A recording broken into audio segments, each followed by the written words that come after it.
They realized they didn't have a leg to stand on. It was science that won the day, basically.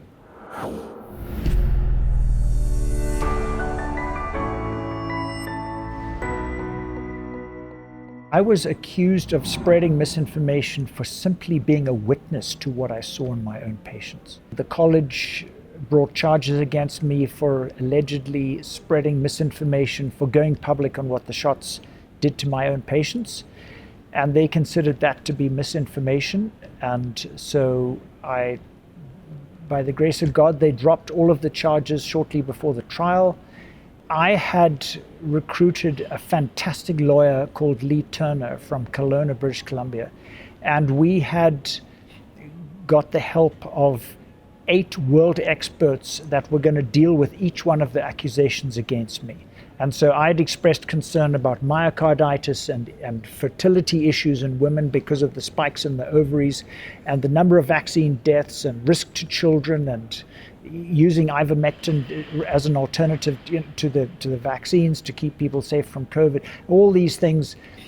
And my 8 expert witnesses produced such superb expert testimony that when the college saw it, because you have to submit what evidence you're going to use at trial, when they saw what they were up against, the first thing they did was to apply for judicial notice, which is a legal tactic where they get the court to declare certain facts irrefutable.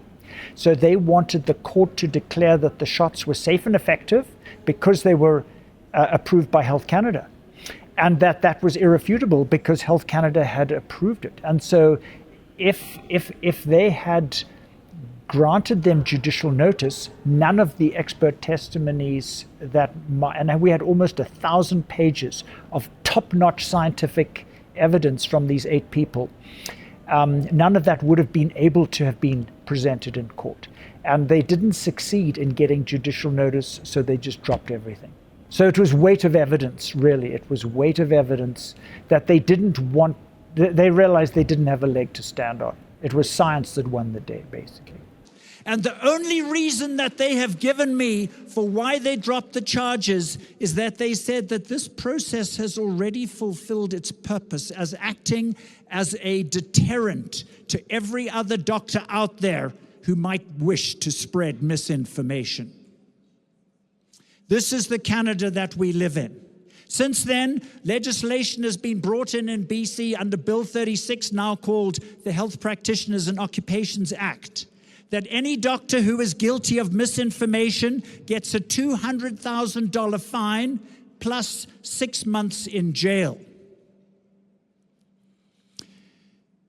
Not only that, as a doctor in BC, if they claim to have received an anonymous complaint, they can instantly suspend your medical license without any investigation. This is medical tyranny on steroids. No doctor in their right mind should be practicing in British Columbia under that kind of draconian legislation, but it is now law in British Columbia.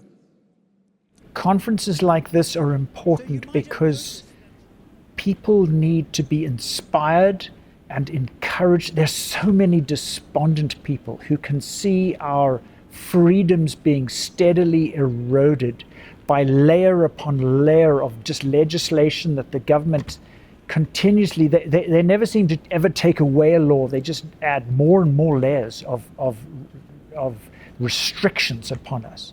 If somebody doesn't understand, I mean, I did that because I believe it was my ethical duty as a doctor to protect my patients and to protect the wider public from the misinformation that they were getting from public health and from the media. And so I had everything to lose and nothing to gain by what I did. I paid a heavy price and made a huge sacrifice to basically stand on moral integrity and say to public health and to the government and to the College of Physicians and Surgeons that it is not right to do this to people. And my evidence was what I saw in all of my vaccine-injured patients, and I've got a small one-man practice with 32 vaccine-injured people in it, just from the COVID shots, not talking about all the other vaccines. So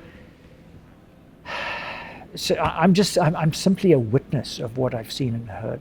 That's all. I think ultimately this is a spiritual war against humanity. And I think that all of these political leaders that seem to have become our enemies are just puppets in a puppet show. And I don't think they really realize what they're doing. Never before in the history of humanity have we seen every single nation follow the same deception of tyranny, of governments trampling on the rights of their people, of forced injections, all these restrictions, businesses being destroyed by lockdowns, and nations being plunged into massive debts that they will never repay. I mean, Justin Trudeau doubled the national debt of Canada in about 14 months, the first 14 months of this pandemic. So this is a war against humanity where every nation has marched in lockstep. And a lot of people are feeling a bit hopeless, that they feel powerless. And so I think events like this are so important because they hear from people who have made a difference, who show what people can do and have done. Not only in terms of being informed and educated, but in terms of being inspired and encouraged. Because I always go back to that quote by Edmund Burke: all that is needed for evil to triumph is for good people to do nothing. And so every one of us can do something in our little sphere, whatever it might be. One of the speakers this morning very aptly stated that the greatest fear that the Canadian government has is the Canadian people.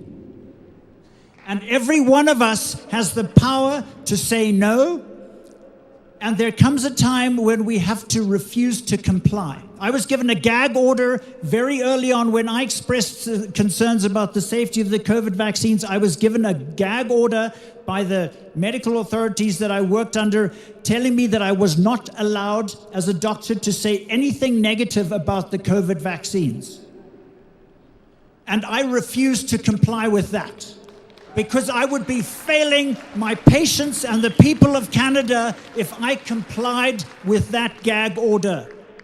Because doctors have a duty to protect the public and to stand on moral integrity. So sometimes you just have to say no, I will not comply.